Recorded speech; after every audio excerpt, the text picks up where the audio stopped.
네, 오늘은 시험을 이긴다라는 말의 뜻, 시험을 이긴다라는 말의 뜻이라는 제목으로 하나님 말씀 증거하도록 하겠습니다. 오늘 성탄절입니다. 우리 성탄 우리 감사 예배 드리고 또 이렇게 저녁에 수요 예배로 또 모였습니다. 예수님 오심을 축하하고 기념하는 날이 성탄절이겠죠. 그러면 성탄절을 제일 잘 보내는 방법이 무엇입니까? 오전에도 말씀드렸죠. 예수님을 묵상하고 예수님의 뜻을 기리는 것, 그게 중요하다는 것입니다. 그래서 오늘 오전에 살폈던 것은 동정녀 탄생에 대해서 묵상했습니다. 동정녀 탄생이 주는 우리에게 주는 적용적 메시지가 뭐냐? 그 성경 말씀이 다 진리라는 태도가 우리 인생을 바꾼다라는 것, 태도가 중요하다. 또 하나는 우리가 생각하는 상식이나 이성의 틀, 그것은 이제 닫힌 세계라 그랬죠. 이 클로스드 월드에서 열린 세계, 오픈 월드로 향해서 나아가는 거. 주님 말씀하시면 안 되는 게 없다. 예수님 말씀하시면 물이 변하여 포도주 되고 바디메오도 눈을 뜨고 죽은 나서 살아난다. 그 열린 세계관 속에 살아가는 것이 중요하다. 이것을 우리가 살폈습니다. 이 시간에는 예수님이 오셨다라는 뜻이 무엇인가? 예수님이 이 땅에 오셨다는 게 뭡니까? 새로운 가치를 주셨다는 거예요. 밸류 시스템을 줬다는 거예요. 새로운 가치. 그 무슨 얘기입니까? 이 땅을 살아가면서 우리 성탄절 점검할 게 뭐냐? 세상에 밸류 시스템이 있어요. 그런데 예수님이 주시는 새로운 밸류 시스템이 있다는 것입니다. 가치를 새로 볼 줄 아는 거, 그게 중요하다는 것입니다. 뭐 지어낸 얘기인지 진짜인지 모르겠지만 우리나라 얘기는 아닌 것 같고, 어떤 도둑놈이 백화점에 들어가가지고 이상한 짓을 했다 그러죠. 물건을 훔쳐나온 게 아니라 백화점에 있는 가격표를 다 바꿔버렸다는 거예요. 그러니까 예를 들어서 뭐 20만 원짜리를 2만 원으로 써놓고, 그죠? 뭐 30만 원짜리를 300만 원으로 써놓고, 아니면 가격표를 뒤바꿔 놓던지, 막 이렇게 뒤죽박죽 해놨다는 것입니다. 그러니까 참 철학이 있는 도둑이죠. 예, 뭐 때문에 그런지 모르지만 지어낸 얘기 같아요. 또 근데 또 토픽에 또 진짜 이런 비슷한 문제도 나온 것 같기도 한데, 이런 일이 벌어졌다는 거예요. 그런데 진짜 놀라운 건 뭐냐 하면, 그 반나절이 지날 때까지 아무도 그 사실을 몰랐다는 거예요. 그게 무슨 얘기입니까? 지금 같이 전도된 시대라는 거예요. 뭐 예를 들어서 20만 원을 해놨는데 200만 원인지 20만 원인지 구분이 갑니까? 여러분들 그 캐나다 구스와 코리안 구스 구분해요? 모르겠어요. 그 관심 있는 사람이야 구분할지 모르지만, 제가 볼 때 뭐 그게 그거 같고 20만 원짜리 옷이나 200만 원짜리 옷이나 사실 그 정도 가치가 있는 게 아니잖아요. 허세 때문에. 뭐 사치품의 특징이 그런 거 아닙니까? 과시하려고. 우리나라가 뭐 그렇게 춥습니까? 뭐 춥다 그러는데 뭐 영하 1도, 2도밖에 더 돼요. 뭐 추워봐야 영하 7도인데, 제가 옛날에 그 에드먼턴이라는 캐나다 도시를 갔더니 영하 5도인데 반팔 입고 있더라고요. 따뜻해졌다고. 예, 35도, 40도 이랬었거든요. 블럭을 못 걸어가니까. 그죠? 뭐 그런 정도니까. 근데 제가 얘기했잖아요. 육체의 그 초월성이 있다고. 오늘도 제가 이루고 왔습니다. 목도리 하나 딱 두르고. 요즘에 제가 육체의 초월성을 증명하려고 지금 굉장히 힘든 인생을 살고 있는데, 예. 근데 진짜 살아보니까 안 추워요, 별로. 목도리 하나 둘러도 모르겠어요. 내가 밖에 오래 안 있어서 그런지 모르지만, 우리 사모는 또 저를 공격하더라고요. 뭐 차만 타고 다니니까 그러지. 그런데 그래서 내가 그걸 증명하기 위해서 오늘 또 걸었거든요. 걸었는데 별 문제 없어요. 그죠? 얼마든지 육체가 이겨낼 수 있다고요. 감기 정도 걸리겠지만, 그죠? 이렇게 이겨낼 수 있더라고요. 그 정도로 우리가 이걸 이겨낼 수 있는데, 그 뭐 그런 두꺼운 옷도 입으면서 사실은 그 정도까지 필요한 건 아니잖아요. 가치가 이상해진다는 거예요. 어떻게 그 잠바 하나가 몇백만 원이 될 수 있으며, 그것도 한두 사람이 아니라 이게 전 국민적으로 줄 서서 산다라는 거, 이건 제가 볼 때 가치 전도의 시대라는 것입니다. 예수님 세례받고 난 다음에 시험 받았습니다. 시험 받았을 때에 예수님의 시험의 내용이 뭐냐, 이런 관점에서 한번 보자고요. 예수님의 시험은 뭐냐면 세상의 가치를 가지고 접근해 오는 거예요. 세상의 가치를 탁 던지는 거예요. 그럴 때 예수님이 시험을 이겼다라는 게 뭔지 아십니까? 세상의 가치로 반응하지 않았다. 우리 성탄절에 우리도 이걸 한번 붙들자고요. 우리가 날마다 세상의 가치로 우리를 압박하잖아요. 이게 중요한 가치야. 그럴 때 시험이에요. 그게 시험. 시험을 이긴다는 건 뭐냐면 그거보다 더 중요한 가치가 있어. 그러면서 하나님의 가치, 예수님의 가치로 반응하고 대응하는 것. 이게 시험이 이기는 거예요. 그러면서 우리의 삶 속에서 날마다 이 시험을 이길 수 있는 믿음의 종 되기를 바랍니다. 그래서 이런 관점에서 보면 첫 번째 시험은 뭐냐면 세상의 가치가 의심이에요. 의심으로 접근하라? 아니다. 우리는 믿음으로 반응한다. 말씀으로 반응한다. 또 두 번째 접근은 뭐냐면 유명해지라는 거예요. 잠깐만 이렇게 유명해져라. 그죠? 그럴 때 성계 가치는 뭐예요? 겸손해지라는 거예요. 겸손. 얼마나 우리가 튀려는 사람들 많습니까? 그죠? 눈에 띄는 일만 열심히 하려고 그러고. 그게 세상의 가치라는 거예요. 그럼 무너져야죠. 그래서 여러분 교회에서도 잠깐 튀려는 사람들 보면 저거는 절대로 세워서는 안 될 사람이야, 이렇게 생각하면 돼요. 교회는 이렇게 숨어서 일하는 사람, 겸손해지는 사람, 무조건이에요. 겸손해지는 사람. 겸손이 중요한 거거든요. 그걸 보는 눈이 있어야죠. 또 그렇게 알려야죠. 그게 교회라는 거예요. 그게 세상의 가치를 깨버리고 예수님의 가치를 붙드는 거죠. 세 번째 시험의 내용이 무엇이었습니까? 그저 세상 사랑하는 게 아니라 예배가 중요하다. 예배가 중요하다. 예배 목숨 걸어야 된다. 그래서 세상의 모든 가치를 예수님의 가치로 이렇게 대응할 줄 아는 것. 이게 시험을 이긴다라는 뜻이라는 것입니다. 우리 시험을 이기는 하나님의 백성 되기를 바랍니다. 차례대로 살피겠습니다. 첫 번째는 세상의 가치는 뭐예요? 의심인데 성경의 가치는 뭐예요? 믿음으로 반응하라는 것입니다. 1, 2, 3절 보겠습니다. 그때 예수께서 성령에게 이끌려 마귀에게 시험을 받으러 광야로 가사 40일을 밤낮으로 금식하신 후에 줄이신지라. 이건 배경이고 3절 시험하는 자가 예수께 나와서 이르되 내가 만일 하나님의 아들이거든 명하여 이 돌들로 떡덩이가 되게 하라. 마귀의 어법이 있습니다. 마귀의 어법은 뭐냐면 항상 흐릿한 걸 가지고 의심을 품게 만들어요. 만일 뭐 꼭 그렇다는 얘기는 아닌데 그럴 가능성도 있잖아. 맨날 이런 식이에요. 그죠? 뭐 아닌데 굴뚝에 연기 나랴 뭐 이런 거. 뭐 이런 소식 들어봤어? 뭐 이런 거. 악한 겁니다. 악한 거. 마귀의 어법이라는 거예요. 언제나 마귀는요. 만일 확실성이 아닌 걸 가지고 그죠? 의심을 심기는 거예요. 의심의 언어. 특별히 그게 프랑스라든지 그 대륙의 그 철학의 특징. 오늘 아침에도 말씀드렸죠. 데카르트의 얘기. 의심이죠. 의심. 모든 것을 다 의심한다. 그래서 의심 다 하다가 의심하지 못할 것부터 시작하죠.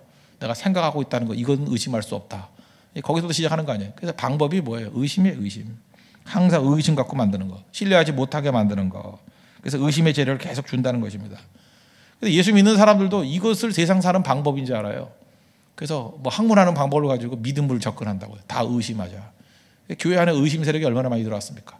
의심하는 책들, 뭐 예수는 없다부터 시작해가지고 맨부터 다빈치 코드 이런 게 다 뭐예요? 의심하는 거예요. 의심. 이런 걸 통해서 믿음이 굳건해진대요. 정신 나간 녀석들이죠. 성경은 의심의 접근이 아니라는 것입니다. 이 의심은 분열을 일으키고 우리 성도들을 무너뜨리게 된다는 것입니다. 이 뱀의 유혹 보십시오. 창세기 3장에 보니까 뱀이 제일 먼저 했던 일이 뭐예요? 이게 마귀의 언어거든요. 언제나 이래. 의심신경하는 거예요. 창세기 3장 1절을 보니까 여자한테 먼저 갔죠. 그런데 뱀은 여호와 하나님이 지으신 들짐승 중에 가장 간교하니라. 뱀이 여자에게 물어 이르되 하나님이 참으로 요런 식의 얘기죠. 너희에게 동산 모든 나무의 열매를 먹지 말라 하시더냐. 의심의 언어죠. 의심의 언어죠. 그래서 우리 주변 가운데 그저 이렇게 의심의 언어를 쓰는 사람이 있으면 이 뱀과 같은 놈아 그렇게 얘기하라고요. 뱀과 같은 사람이에요. 그죠? 의심의 언어. 말투가 이래요. 참으로, 뭐 만약, 만일, 뭐 이런 식의. 그죠? 근거도 없어요. 뭐 확실한 것도 아니에요. 그러나 혹시라도 뭐 확인해 보려고 뭐 이런 식으로 자꾸 의심을 퍼뜨린다는 것입니다. 잘못된 생각이죠. 그 중에 하나가 뭐냐 하면 우리의 대표적인 게 삶을 살다 보면 하나님께서 우리를 연단하고 훈련시키기 위해서 고난의 길로 가게 만들 때도 있잖아요. 그런데 잘못된 정의를 내는 거예요. 잘못된 해석. 그래서 마귀가 주는 해석이 뭔지 아십니까? 내가 고통당하잖아요. 고통은 악이야. 그런다는 거예요. 고통은 악이야.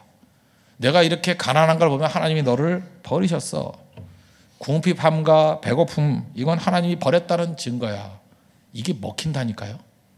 우리 삶에 먹혀요. 하나님이 너를 버렸다는 증거야. 그러니까 취직이 안 되지. 하나님이 너를 버렸다는 증거야. 그러니까 금년에도 결혼 못했지. 뭐 이런 식이에요. 하나님이 버렸다는 증거야. 그러니까 너 병이 안 났잖아. 하나님이 버렸다는 증거야. 원래 감기는 약 먹으면 2주고 안 먹으면 14일인데 왜 너는 한 달 동안 감기가 떠나지 않아? 이 버렸다는 뜻이야. 계속 그런 식이라고요. 근데 그게 먹혀요. 왜? 인간은 믿음의 존재가 아니거든요. 이 죄성으로 인해서 의심이 오면 쭉쭉 빨아들이는 그런 능력이 있다고요. 그래서 다 의심이에요. 의심. 그래서 지금도 의심으로 먹고 사는 사람이 얼마나 많습니까? 계속해서 이렇게 걱정하게 만들고 의심하게 만들고 이 마귀의 시스템이기 때문에 그렇다는 것입니다. 이 세상의 가치라는 거예요. 그럴 때 우리가 해야 될 일이 무엇입니까? 의심이 아니라 믿음 붙들어야 되는데 믿음은 어디서 나요? 말씀에서. 로마서 10장 17절에 나오잖아요. 믿음은 들음에서 난다고. 들음은 그리스도의 말씀으로 말미암느니라. 그래서 자꾸만 말씀 듣는 거예요. 그러니까 세상은 두 종류 사람이 있습니다. 그냥 놔두면 다 의심으로 살아가요. 세상 시스템, 세상의 가치가 의심이니까. 모든 거 다 의심하라는 거예요. 근데 하나님께서는 믿음으로 살라는 거예요. 믿음은 어떻게 되느냐? 들어야 된다는 거예요. 말씀 듣는 사람들. 오늘 여러분들이 말씀 들어 나오지 않았습니까? 여러분 믿음의 사람이에요. 그래서 믿음으로 세상 이기는 거예요. 우리 세상을 이기는 승리는 어디에 있다고요? 오직 믿음에 있다. 요한일서 5장 4절에. 믿음을 이기기 위해서 하나님의 말씀을 듣고 나아가는 모습이 있어야 된다는 것입니다. 그래서 믿음은 언제 생기느냐? 듣는 존재에 듣는. 그래서 하나님 백성들을 비유할 때 양으로 비유하잖아요. 양은 음매 하면서 목소리 듣고 따라하는 거 알죠? 양은 시력이 뭐 마이너스 20디옵타 그렇대요. 안 보이는데 눈이 이렇게 배는 게 없는 존재예요. 양은 시력이 없습니다. 그러니까 앞에 있는 양 음성 듣고 따라가는 거예요. 그래서 양으로 비유한 것 중에 하나가 뭐예요? 가장 중요해 청력이에요. 청력. 듣는 존재가 양이라는 거예요. 듣는 존재. 목자의 음성을 듣고 양떼의 음성을 듣고 듣는 존재다. 믿음 생활이 뭐예요? 듣는 거예요. 듣는 거. 그래서 교회는 자꾸 이렇게 비디오 이렇게 보여주는 걸로 현란해서는 안 됩니다. 기독교 핵심은 듣는 거예요. 들을 때 믿음이 생겨요. 볼 때 믿음이 생기는 게 아니고 들을 때 말씀 자꾸 들어야 된다는 것입니다. 제가 과거에 농아학교를 한번 갔던 적이 있는데 안 들리는 애들 농아학교 갔더니 교장 선생님 하시는 말씀이 그거예요. 여기 학교 다니는 학생 가운데 90%는 말할 수 있는 입의 구조는 말할 수 있는 구조는 완벽한 애들이래요. 이제 말할 수 없을 수 없대. 말 입 구조는 완전하다는 것입니다. 근데 왜 말을 못하느냐? 듣지 못하니까 말 못한다는 거예요. 왜 여러분들 영어를 못하죠? 안 들리니까. 쉘라로 들리니까 말이 안 나가는 거죠. 말을 들어봐요. 들리면 듣는 거에 80% 똑같이 해서 말하면 되잖아요. 그렇잖아요. 들리는 거. 들리면 말하는 거 들리면 여러분들이 이렇게 생각하면 돼요. 어떤 사람이 말할 때 불신의 말만 해요. 파면 의심의 말만 해요. 그 사람 특징이 뭔지 아십니까? 공통점이 뭐냐? 안 들어요. 심지어 교회 와서도 안 들어요. 맨 뒤에서 딴짓하고 있고요. 안 들어요. 뭐 딴 생각하고 있고요. 안 듣는다고. 교회 나온다고 다 듣는 거 아니에요. 안 들어요. 딴짓해 딴짓. 계속해서 안 들어요. 언제 제대로 들은 적 있습니까? 듣지 않으면 믿음은 생기지 않아요. 듣는 거에 생명 걸어요. 듣는 거예요. 들을 때 믿음이 생긴다는 거예요. 그러니까 이상한 말 하는 사람들 보면 그 사람은 들은 얘기 하는 거예요. 아시겠어요? 들은 얘기. 부정적인 얘기를 하는 사람은요, 많은 정보가 들어왔는데 그 중에서 부정적인 것만 들은 거예요. 들은 게 나가는 거예요. 들은 게. 믿음의 말을 하는 사람이 있죠. 그 사람은 믿음을 들은 거예요. 믿음의 말씀을 들은 거예요. 밝은 에너지의 말씀이 나가는 사람이 있죠. 그 사람은 밝은 에너지의 말씀을 들은 거예요. 여러분이 뭘 들었는지는 그게 물어보면 알아요. 다 나가다 들으면. 참 재밌는 게 뭐냐면 우리 어린아이들까지 같이 예배를 드리지 않습니까? 어린아이들만 딴청 피는 것 같이 보이잖아요. 제가 이게 아들랑 카페 같은 데 가서 가끔 물어봐요. 뭐 설교에서 이렇게 뭐 들었냐. 오늘 아침에도 그랬어요. 이렇게 뭐 들은 거 물었더니 애들이 글쎄 다 들은 얘기를 해요. 진짜 클리어하게 표현해요. 와, 애들 듣고 있구나. 제가 소망가셨어요. 듣고 있어요. 밤에 어른들은 물론 뭐 나이가 들어가지고 뭐 치매 걸린 거는 알겠지만 그러나 안 들은 거예요. 몰라요. 기억력이 없다? 그렇게 말하기 힘들어. 뭐 지금 말씀 증거한 지 한 시간도 안 됐는데 몰라요. 그 얘기는 뭐예요? 안 들었다는 얘기예요. 옆에 있는 총각 뭐 하나 뭐 그리고 왜 살이 이렇게 빠졌나 그거나 생각하고 있고 말씀 안 들은 거예요. 그죠? 성탄절에 왜 이렇게 사람들은 거지같이 많이 왔나 뭐 이런 거. 뭐 딴 생각하는 거 계속 서서 있기만 웃고 그냥 뭐 은혜지요 이러고 있지만 생각은 딴 데가 있는 거예요. 안 들으면 믿음 절대 안 생겨요. 그러니까 의심하는 얘기가 나오죠. 의심은요. 의심을 깨는 건 의심하지 말자가 아니에요. 말씀으로 채우는 거예요. 우리 영어는 진공 상태가 없습니다. 들어간 게 나와요. 그래서 예수님께서 말씀하시는 게 뭐예요? 듣는 대로 말한다는 거죠. 듣는 대로. 그래서 4절 보십시오. 예수께서 대답하여 이르시되 기록되었을 때 사람이 떡으로만 살 것이 아니요 하나님의 입으로부터 나오는 모든 말씀으로 살 것이니라. 의심하는 세력을 이기는 방법이 뭐라고요? 말씀으로 산다. 먹는 거로 사는 게 아니라는 것입니다. 먹는 거로 사는 게 절대로 아니라는 거예요. 92세단 그 세브란스 의대 2회 졸업생에 그러니까 뭐 얼마나 초창기입니까? 그 의사분 되시는 그 할아버지 분이 돌아가셨겠죠. 이분이 책을 굉장히 많이 읽으신 분이에요. 책을 굉장히 많이 읽으신 분인데 책이 뭐 굉장히 많고 독서하는 분입니다. 근데 나이 한 70 좀 넘어지고 난 다음에 이분이 그 집에 있는 책을 다 갖다 버렸어요. 그래서 서재에 가면 커다란 성경책 하나가 딱 있어요. 어느 순간인가 책이 필요 없는 순간이 오더래. 내가 이 나이 들어서 무슨 책이 필요한가? 나는 한 권의 사람이 되겠다. 말씀 붙들고 그 다음에 자기가 뭐 들을 만큼 경험할 거 다 했잖아요. 그죠? 다 했으니까 이제는 그런 잡다한 현란한 얘기가 아니라 한 권의 사람. 말씀 붙들고 이제는 행동도 믿음으로 하고 남은 시간이 얼마 안 남았으니까. 근데 빨리 돌아다니 가셨어요. 그죠? 70세부터 얼마 안 남았다 그러는데 막 30년 더 살고 그랬는데. 그죠? 우리 많이 남은 줄 알았는데 내년에 가고 그런 사람도 있을 거예요. 그죠? 그런데 하여튼 이분이 그렇게 사는데 가치 있는 인생을 살더라고요. 한 권의 사람. 저도 좀 그랬으면 좋겠어요. 물론 여러분들이야 뭐 집에 어차피 책이 없겠지만 많이 있는 분들은 이제는 책을 더 읽을 생각보다는, 나이 들어서 말합니다. 젊었을 때 책 많이 읽어야 됩니다. 많이 읽어야 되지만 나이 들어서는 책의 사람들이야. 책 많이 읽었던 사람은 오히려 단순화돼야 돼요. 말씀으로 돌아가야 돼요. 한 권의 사람이 될 때 훨씬 더 강해질 수 있다는 것입니다. 들으면 다 변화돼. 들으면 듣는 것이 얼마나 사람을 변화시키는데요. 저는 이게 듣는 게 중요하다고 생각하니까 제 사명이 그거라고 생각합니다. 잠깐만 들려주는 거. 그래서 하나님 저에게 특별히 은혜를 주시는데 이 목의 은혜를 주십시오. 목청의 은혜를 달라고. 아무리 설교해도 목이 좀 안 상했으면 좋겠고 목이 좀 유연했으면 좋겠어요. 눈이 나쁜 게 낫죠. 그죠? 목이 나쁜 것보다. 제가 몇 년 전에 이성근 집사의 가정하고 우리 가정하고 소백산 등산을 갔던 적이 있습니다. 그때 참 우리 교회 하얀이라고 있죠. 이 하얀이 임신했을 때 뭐 2개월인가 3개월인가. 근데 그 엄마가 이효진인데 참 잔인한 엄마예요. 임신했다는 사실을 저한테 말을 안 했어요. 내가 했으면 소백산 가겠습니까? 소백산이요. 그게 진짜 작은 백두산이랑 마찬가지라고 하는 개념이 맞아요. 규모만 작을 뿐이지 뻔히 봉우리가 보이는데 가면은 또 산이 나오고 가면 또 산이 나오고 미치겠더라고요.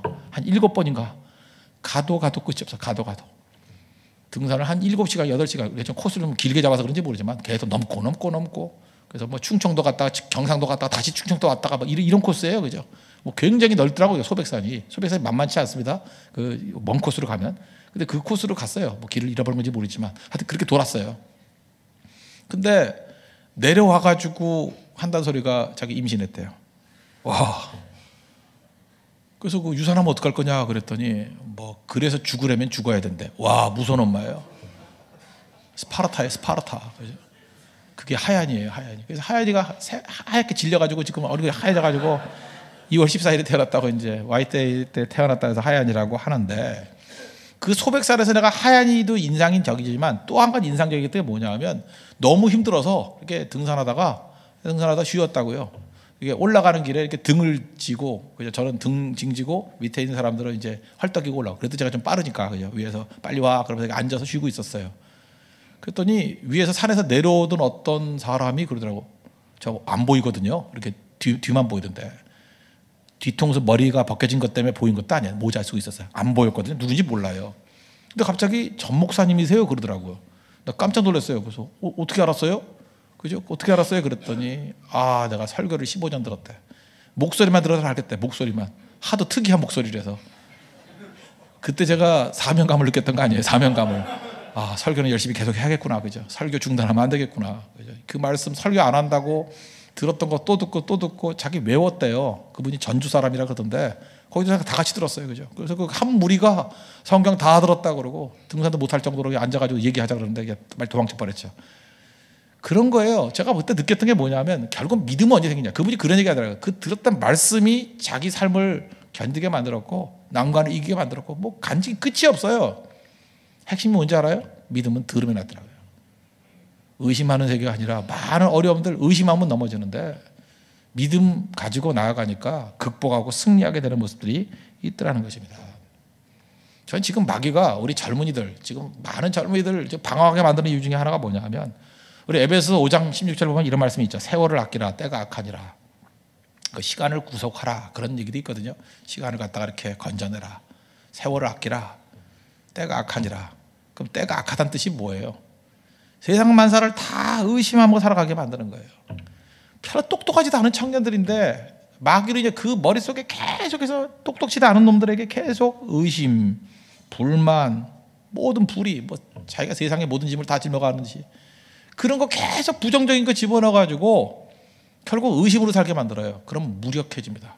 본인도 죽고 아무 기여도 못하고. 젊은 사람에게 꼭 필요한 게 뭔지 알아요? 말씀 듣게 만들어야 됩니다. 무조건 말씀 듣게 만들어야 돼요. 그래야 믿음이 생겨요. 우리 자녀들에게 말씀 듣게 만들어야 돼요. 그래 믿음이 생겨요. 그래 세상을 이긴다고요. 세상을 이기는 이김은 여기에 있다. 어디에 있어요? 믿음에 있다고. 믿음에. 그래서 우리가 생명을 사명 가지고 전 딴 거보다도 특별히 뭐 인생 오래 살다가 무너지는 사람들도 안타깝지만 특별히 젊은이들 말씀 듣게 만들어야 돼요. 말씀 듣게. 쓰레기 같은 얘기 들어가서 의심의 세력이 되면 안 되고 믿음에 대한 세력이 돼요. 믿음에 대한 세력. 그래 일어설 수 있거든요.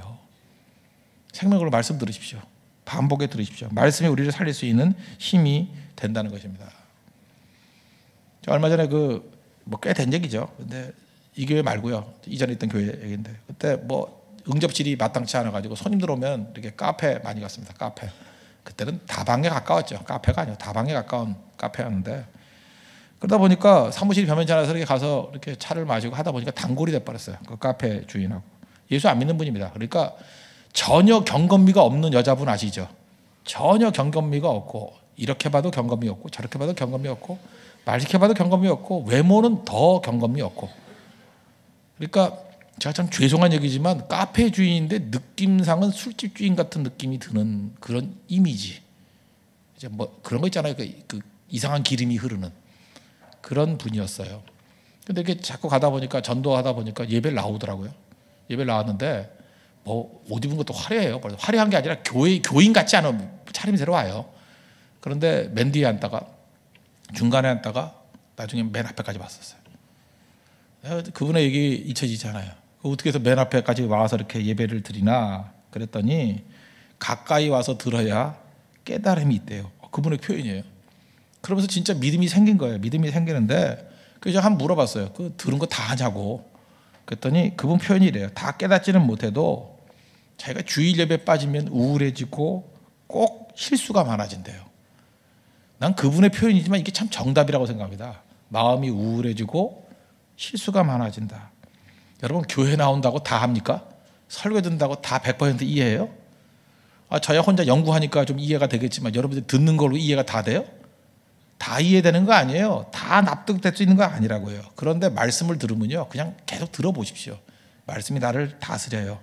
그래서 마음을 지켜주고요 실수하지 않게 그 말씀이 나를 갖다 이렇게 보호해줘요. 그래서 말씀을 떠나고 예배를 떠났던 사람들을 보면요 무조건 멘탈은 멘붕에 멘붕, 멘탈은 붕괴되게 돼 있고 반드시 실수가 많게 돼 있어요. 하나님의 말씀이 우리를 지켜주는 모습이 있더라는 것입니다. 그리고 그 사람들이 지배하는 건 뭐냐면 세상의 가치예요. 의심이 지배해요. 그래서 하루 종일 의심하는 거예요. 이 의심 저 의심, 이 걱정 저 걱정. 세상의 기준이거든요. 세상의 가치거든요. 악한 마귀가 우리에게 의심의 세력으로 다가올 때 우리는 말씀으로 대응해야 됩니다. 그리고 믿음으로 반응하십시오. 이게 시험 이기는 겁니다. 절대 의심하지 마십시오. 말씀으로 믿음 가운데 서는 하나님의 거룩한 종 되기를 축원합니다. 두 번째 시험을 이기는 건 뭐냐 하면 항상 우리 본성이 그래요. 유명해지자는 거예요. 뭐 높아지자, 알려지자, 이름 알리자. 참 어린애도 아니고 나이 들어서도 그래요. 예수님 제자들 그랬잖아요. 그 세베대의 아들들 와가지고 뭐 주님 잘 나가면 하나는 오른편 하나는 왼편에.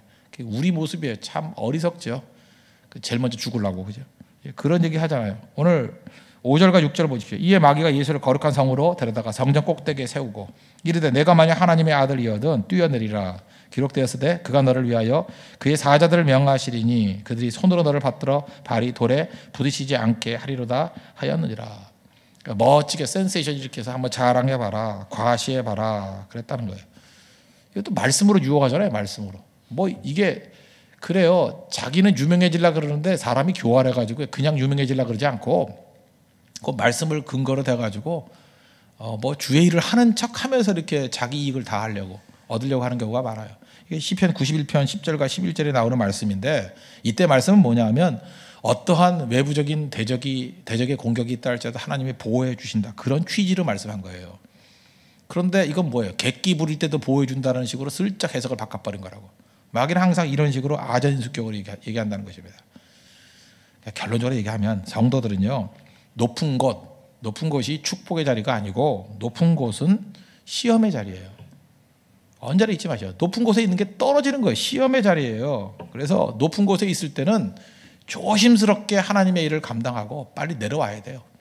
비행기가 날기 위해서 날잖아요. 날아서 빨리 가기 위해서 나는 거지 하늘에서 영원히 머무를 수 있는 건 아니거든요. 빨리 내려와야 돼요. 착륙해서 안정을 취해야 된다고. 도착해야 된다고요. 그게 우리 인생의 목적이 돼야 된다는 것입니다. 그래서 마귀는 계속해서 우리 유명해지라. 우리는 아니에요. 겸손해지라. 그게 하나님의 백성들이 가야 될 길이라는 것입니다. 잠언 30장 8절을 보니까 아굴의 기도라 그러죠. 보통 뭐 솔로몬이 아굴을 통해서 했던 기도다 이렇게 해석도 많이 하는데 솔로몬의 기도예요. 아굴의 기도. 곧 헛된 것과 거짓말을 내게서 멀리 하옵시며 나를 가난하게도 마옵시고 부하게도 마옵시고 오직 필요한 양식으로 나를 먹이시옵소서. 얼마나 겸손합니까? 이거에 바로 하나님 거짓말하지 않게 해주시고 나를 가난하지도 부하지도 않게 튀려고 하는 것이 아니라 겸손하게 서기를 원합니다. 그럼 시험이 사라져요. 옛날에 뭐 작업의 정석인가 그런 영화 기억나십니까? 막판에 보니까 그런 얘기 나오더라. 나는 어떤 사람이 욕심을 알면 얼마든지 사기칠 수 있어. 그게 마귀 음성같이 들리더라고요. 여러분의 마음 가운데 무슨 욕심이 있죠. 그러니까 사기치는 사람은 여러분의 욕심을 파악하는 거야. 이 사람이 뭐 핸드백 갖고 싶은 욕심이 있다. 그러면 욕심이에요. 욕심. 이 보이스 피싱이라는 게 다 특징이 뭐예요? 그 사람이 가지고 있는 두려움과 욕심을 자극하는 거예요. 뭐 그런 거 아니에요? 뭐 캐나다 구스 10만 원에 팔아요. 뭐 이런 게 욕심 아니에요? 뭐 그 사람이 욕심, 뭐 갖고 싶은 욕심이 있잖아요. 뭐 좋은 거 이렇게 팔아요. 뭐 아니면 두려움, 뭐 사랑하는 사람, 뭐 아이가 뭐 납치됐어요. 뭐 이런 식으로 두려움 아니면 욕심이에요. 근데 작업의 형성 그러잖아요. 그 사람이 욕심만 알면 얼마든지 사기칠 수 있대요. 욕심은 무슨 얘기예요? 우리를 가장 약하게 만드는 거라고. 마틴 루터가 교황하고 싸울 때 교황이 했던 기록이 남아 있습니다. 교황의 그 대화록이 나와 있는데 교황이 루터를 향해서 뭐라 그러는지 알아요? 루터 얘기예요. 독일의 짐승. 독일의 짐승이 루터예요. 얼마나 성질 났으면 짐승이라 그랬어요. 그죠? 짐승. 독일의 짐승은 황금을 사랑하지 않아. 이 대화록에 나와요. 독일의 짐승. 루터는 돈을 사랑하지 않아. 그게 무슨 얘기예요? 돈에 대한 욕심이 있었다 그러면 돈으로 분명히 유혹했을 거라고, 공격했을 거라고. 돈을 사랑하지 않아. 그쪽은 시험이 없는 거예요. 그죠? 그쪽은 시험이 없는 거예요. 여러분 삶 가운데 특별히 그렇잖아요. 그 뭐 남자들은 여자들 말고 남자들은 내가 보니까 한 40살 때는 먹는 거 욕심이 많아. 그래서 파나 성지순례 다니지 뭐 어디를 먹었다. 40대 보세요. 맨날 먹는 얘기예요. 뭐가 맛있어. 50대 60대 되면 명예예요. 이게 명예예요. 그 뭐 명화 같은 데 보면 뭐 한다. 교회에서도 장로 되고 싶어서 혈안이 돼 있고 남전도 회장 되고 싶어서 혈안이 돼 있고 석이 되고 싶어서 혈안이 돼 있고 뭐 그 목사들도 마찬가지예요. 다 그런 것 같아요. 독약 그거 알아요? 그런 식으로 유명해지려고 나서려고 하는 사람들은 일단 명단에 다 제해버려야 돼. 그건 아직도 제가 볼 때 배추에다 소금 뿌려서 팍 죽듯이 죽여버려야 돼. 그냥 소금 뿌려가지고. 그러지 않으면은 그게 교회에 재앙된다는 것입니다. 반드시 교회에 문제가 돼요. 그게 충성을 이루는 게 아니에요. 그게 자기 명예욕이지. 자기 욕심이죠. 교회가 욕심을 바라는 것이에요. 세상에서 이루지 못한 욕심 교회 와서 이루려고 그래요? 그래서 세상의 실패자들이 교회 와서 다 한 자리씩 하려고 그러잖아. 바보 찬치 같은 것들. 그렇지 않아요? 세상에서 이루지 못한 욕망을 교회에서 이루어요? 이 악한 자들아, 화 있을진저. 말도 안 되는 일이죠. 교회는 섬기는 곳이에요. 죽는 곳이라고요. 그래서 하나님께서 나로 하여금 자꾸만 높여준다 그러면 자기를 부인해야 돼요. 나는 무익한 종입니다. 겸손해지길 원합니다. 그래서 교회는 자기 부인하는 사람들에게 일 시켜야 돼요. 자기 부인, 낮아지려는 사람들, 자기를 부인하는 사람들, 그냥 소금 쳐가지고 풀 죽어서 다 죽어있는 배추 같은 사람들, 그죠? 다 씨어 빠진 김치 같은 사람들, 그런 사람 사용해야 돼요. 이 살아있는 배추 그냥 이빨 부러지지 않아 너무 딱딱해가지고, 그죠? 소금 팍팍. 그래서 그런 재수 없는 사람들 보면 소금 뿌리세요. 소금. 죽어야 된다 그래요. 물론 뭐 안 죽으면 다 죽여버리겠죠. 걱정하지 마세요. 그건 걱정하지 말라고요. 교회는 그런 곳입니다. 이건 사실 성도들만의 얘기가 아니에요. 목사도 마찬가지입니다. 목사 중에 제일 꼴보기 싫은 게 뭔지 아십니까? 유명세 타려는 목사, 잘난 척하려는 목사. 그러니까 하나님 앞에서 해야 될 일이 뭐예요? 하나님이 일단 놔두지도 않을 뿐더러 다 꺾어버리잖아요. 다리를 꺾어버리고 뼈를 꺾어버리고 모든 거 다 꺾어버려서 결국은 주밖에 없사오니 내가 살아도 주를 위해 살고 죽어도 주를 위해 살겠습니다. 그게 교회입니다. 교회는 우리 다 그런 모습이 있어야 돼요. 이거 세상에 같이 유명해지는 거 서로 누가 높으냐, 누가 유명해지느냐, 누가 나서느냐 계속 이렇게 나가면요, 이 마귀 시험에 다 넘어가서 교회 난리 나요, 난리. 잊지 말라고요. 특별히 우리 교회같이 이렇게 개척교회 같은데 처음 시작할 때는 이런 또 이상한 욕심들 뭐 나쁜 건 처음부터 나쁘다고 말하고 싶지는 않아요. 변화돼야 된다는 것입니다. 하나님께서 우리에게 주신 모든 사명들, 이 직분들은요, 섬기라고 주신 거지 절대로 다른 사람들 뭐 지배하고 뭐 앞서고 뭐 이런 거 절대로 아니라는 것입니다. 그러므로 하나님 말씀이 들어갈 때 우리에게 주시는 축복이 뭐냐? 하나님 자기 자신이 아무것도 아닌 걸 깨닫고 나를 부인하고 하나님 은혜 주십시오. 그리고 충성되게 나를 사용해 주신 것에 대해서 감사합니다. 그 모습이 될 때 가장 큰 능력이 임하게 된다는 것입니다. 목사가 이렇게 설교하고 난 다음에 성도들이 반응을 보이는 성도도 있습니다. 반응 없는 것보다 낫죠. 어떤 사람들은 그래 나가면서 많이 깨달았습니다. 또 어떤 분들은 많은 감동이 있었습니다. 어떤 분들은 많은 은혜가 있었습니다. 하여튼 어떤 경상도 분은 참 이게 무슨 말인지 모르겠어요. 목사님 욕 봤어요. 뭐 이러고 내가. 난 그래서 그게 화가 나. 욕 본 게 뭐예요? 근데 그게 나름대로 수고했다는 뜻인가 봐요. 그죠? 하여튼 그 해석을 못할 이상할 말도 있는데 젊은이들은 재밌었다. 설교에 재밌었다. 그게 은혜 받았다는 표현이에요. 어른들의. 그죠? 다 이런 표현들이 있어요. 제가 제일 좋은 표현 중에 만족하는 표현 중에 하나는 두 가지인 것 같아요. 말씀이 달아요. 그런 분이 있어요. 말씀이 달아요. 말씀 자체에 빠져드는 거예요. 그건 성장할 뿐이에요. 그보다 더 성숙된 분이 있습니다. 이제부터는 순종하겠습니다. 그런 분들이 있어요. 이제부터 내 말씀 앞에 순종하겠습니다. 그러니까 성령이 정말 정확하게 그분 속에서 역사하는 거예요. 말씀대로 순종하겠습니다. 그죠? 말씀대로 순종하겠습니다. 말씀 앞에 내가 죽겠다라는 거예요. 어떤 사람은요 길길이 뛰면서 하나님 말씀을 증거해도 자기 뜻을 안 굽혀요. 그럼 말씀보다 더 센 사람이에요. 말씀도 강력한데 말씀이 막대기라 그랬는데 막대보다 더 센 거예요. 그러니까 패 죽여야지 그건. 그렇죠. 세니까 말씀 앞에 꺾여야죠. 말씀 앞에 꺾여야 돼요. 말씀 앞에 죽어야 된다고요. 그래야 쓰임 받는다는 것입니다. 우리 홍대서 교회는 하나님의 은혜 가운데서 다 겸손함 가지고 유명세를 뭐 추구하는 것이 아니라 언제나 겸손한 가운데 가장 겸손한 사람들이 일할 줄 알고 가장 겸손한 사람들이 인정받고 가장 겸손함이 하나님 앞에서의 꽃과 같은 믿음의 모습이라는 것을 보여주고 인정하고 바라볼 줄 아는 눈이 열리는 하나님 백성 되기를 바랍니다. 그게 시험이 이기는 것입니다.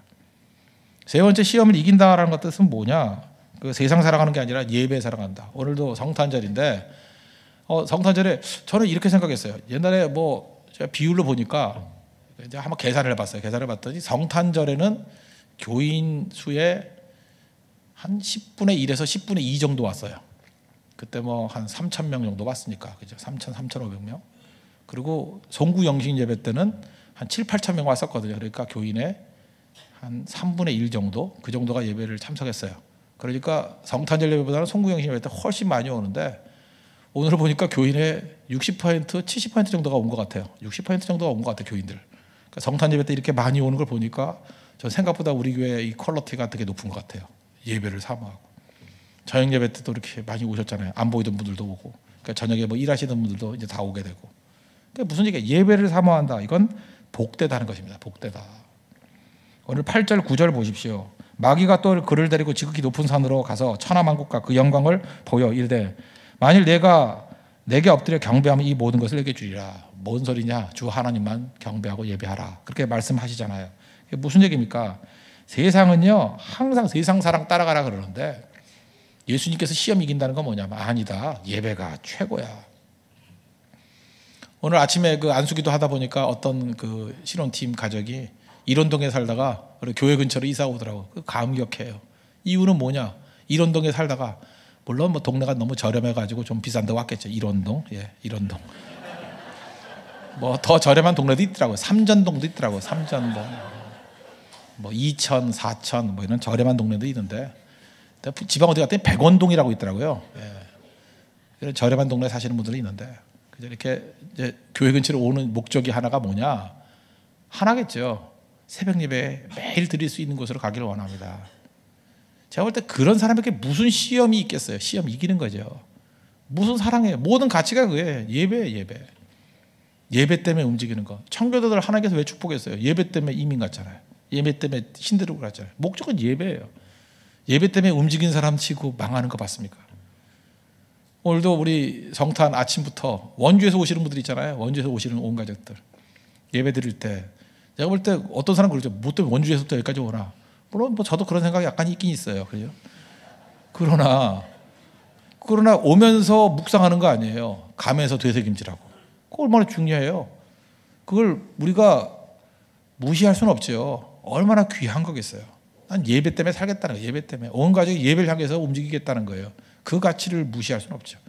사실 그렇잖아요. 뭐 대서양도 건넜는데 뭐 원주에서 서울까지 못 와요? 그런 식의 생각을 한다 그러면 못할 게 없겠죠. 하나님께서 그것을 귀하게 여기시는 것입니다. 그래서 예배를 가장 중요시 여기는 사람은 절대 넘어지지 않는다는 거예요. 우리 경영학과 교수가 그 수업 시간에 뭐 했던 얘기라 그러죠. 옛날에 무슨 뭐 그 경영학 책들에 많이 나오던 얘기인데 이게 기독교에서도 또 예화로 많이 들기도 하죠. 이게 커다란 항아리가 있는데 돌들이 있고 뭐 조그만 자갈들이 있고 모래가 있고 뭐 물이 있고 그래요. 이게 채워 넣어라 그랬다는 거예요. 그때 이제 가르치는 것 중에 하나가 뭐냐면 뭐 처음에 이렇게 했다 그러죠. 뭐 큰 항아리에 돌을 채워 넣었어요. 돌을 채워 큰 돌들 다 차느냐 그랬더니 예 그랬다는 거예요. 다 찼습니다. 아니다 그러더라는 거예요. 그 틈에다가 또 작은 자갈 집어넣었다는 거예요. 그래도 꽤 들어가죠. 막 흔들면 넣으니까 다 찼냐 그랬더니 네 그랬더라는 거예요. 아니다. 그다음에 모래 집어넣으니까 또 꽤 들어가더라는 거예요. 다 찼냐 그랬더니 이제 의구심 같죠. 글쎄요 그랬더니 이것도 아니다. 마지막에 거기다 물까지 갖다 부었더니 가득 찼죠. 그때 그 경영학 교수가 했던 얘기가 그거죠. 아무리 바빠도 무슨 일을 할 때 우선순위가 중요해요. 이게 우선순위 얘기거든요. 우선순위가 중요하다. 자갈 같은 거 먼저 집어넣고 큰 돌 넣을 수 없다. 그죠? 어떻게 해야 돼요? 큰 돌멩이부터 먼저 넣어야 돼요. 그래야 자갈 집어넣을 수 있고 그래야 모래 집어넣을 수 있고 그래야 다 채울 수 있는 거지 이거 다 못 넣는다고. 똑같은 게 여러분들 여행 많이 다니는 사람들 짐 싸는 법 보면 알아요. 큰 거부터 먼저 집어넣어야 돼요. 그죠? 그거 집어넣고 나중에 자잘한 거 집어넣어야 가방을 다 찰 수 있는 거고. 가방 터지는 애들 짐 쌀 줄 몰라요. 그냥 닥치는 대로 집어넣다가 그죠? 닭 같은 인생 살게 되죠. 깨진다는 거예요. 인생이 그렇다는 거예요. 인생에서 큰 돌멩이가 무엇입니까? 예배예요. 예배부터 기둥을 딱 세우는 사람은 기준이 잡혀요. 예를 들어서 주일 예배 흔들리지 않는 사람은 일주일이 흔들리지 않아요. 슬럼프가 일주일 안 가요. 주일 예배는 생명 걸고 드린다 그런 사람은 절대 슬럼프가 일주일 안 넘어가요. 기준이 있기 때문에. 새벽기도 드리는 사람 슬럼프가 이틀을 안 넘어가요. 슬럼프 있어 봐야 하루면 끝나니까 그 다음 새벽에 다시 불이 붙으니까. 그래서 새벽기도 하는 남자와 결혼해야 됩니다. 새벽기도 하는 여자와 결혼해야 됩니다. 슬럼프 오래 안 가요.